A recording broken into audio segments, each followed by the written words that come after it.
Énergie renouvelable, 30 millions de dollars pour les infrastructures. 30 millions de dollars seront investis dans l'installation des infrastructures nécessaires à la production d'énergie renouvelable à Nousbé. La signature de ce projet intitulé Dans CFA a eu lieu le 16 mai dernier en partenariat avec le projet Pôle intégré de croissance, la Jirama et la Banque africaine de développement.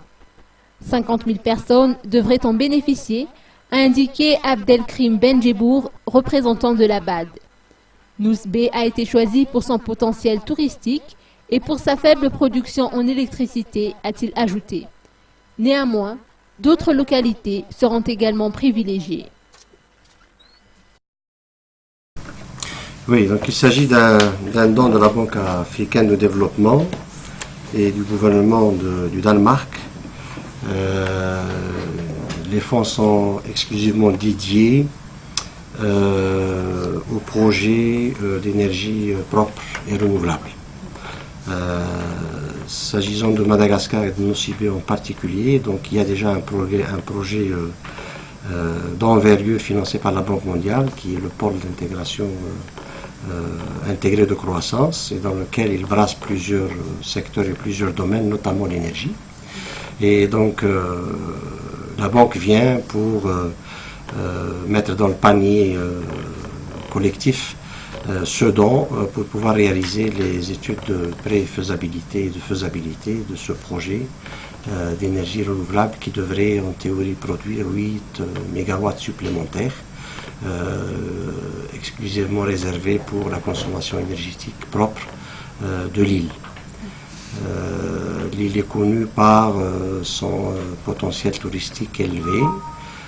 Le déficit énergétique actuel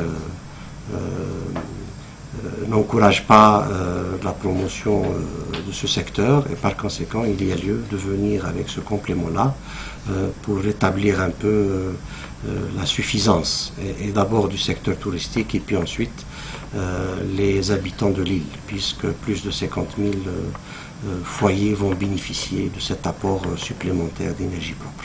De toute façon, pour ce qui est de la Banque africaine de développement en matière d'énergie renouvelable, ce n'est pas le premier projet.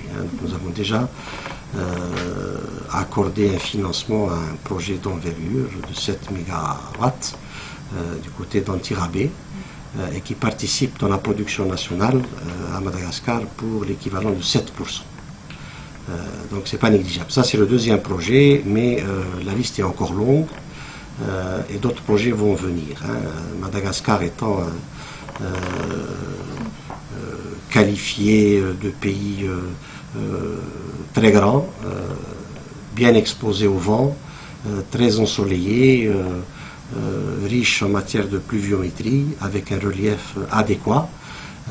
Il est évident que le choix devrait à l'avenir s'orienter vers cette énergie solaire, hydroélectrique, etc. et d'abandonner petit à petit le thermique qui a des effets quelque peu néfastes sur l'environnement.